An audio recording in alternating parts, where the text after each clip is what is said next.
C'est un hélicoptère qui est neuf et qui permet d'accueillir à bord, qui a un volume, un espace à l'intérieur qui est plus grand que sur le précédent hélicoptère que nous avions et qui permet donc de faire des gestes de secours avec plus d'aisance et d'arriver à embarquer un troisième personnel soignant qui peut être pour nous des personnels en formation, et c'est important qu'on puisse les faire monter à bord pour apprendre les gestes techniques, le secours en montagne, etc.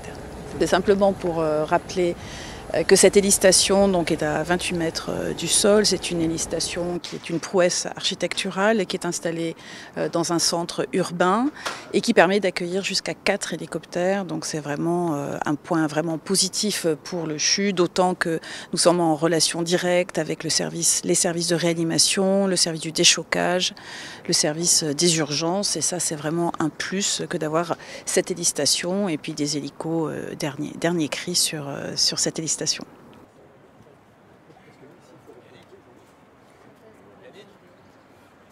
C'est déjà de passer sur une machine de toute dernière génération qui permet d'aller un petit peu plus vite et qui permet surtout d'enchaîner les missions de manière un petit peu différente parce qu'il nous offre une autonomie qui est bien supérieure à ce que l'on avait au précédent. Ça apporte aussi un confort de vol qui est bien différent. Alors confort de vol pour nous, équipage, dans la mesure où la machine est très bien équipée en termes d'instrumentation, de pilote automatique, de cartographie embarquée, ce qui nous permet d'avoir une facilité à la navigation, à l'observation de ce qui se passe, mais également un confort de vol pour les équipes médicales, parce que c'est une machine qui vibre beaucoup moins que ce que vibrait l'ancienne, et avec un espace de travail à l'arrière qui est bien supérieur, puisqu'on dépasse les 5 mètres cubes, ce qui leur permet, avec une équipe à 3 derrière et un patient, de pouvoir travailler avec une vraie aisance.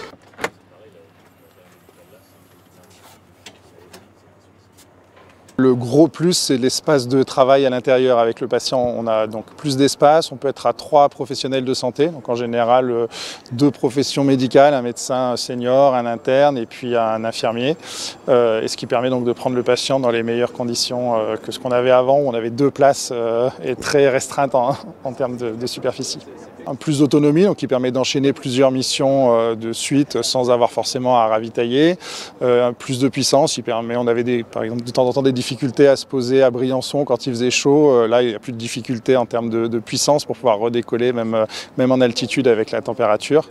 Et donc oui, ça facilite les interventions. Avec cet hélicoptère-là, on est à 700 interventions, avec 2 tiers de ces interventions qui sont des transports entre hôpitaux. Donc on ramène le plus souvent vers le CHU des patients qui ont besoin du plateau technique. Alors c'est souvent des traumatisés graves qui ont été pris en charge dans des hôpitaux de Savoie ou de Haute-Savoie parfois, de la néonatologie, des bébés avec des couveuses, de la cardiologie interventionnelle ou des patients qui ont besoin des réanimations de l'hôpital.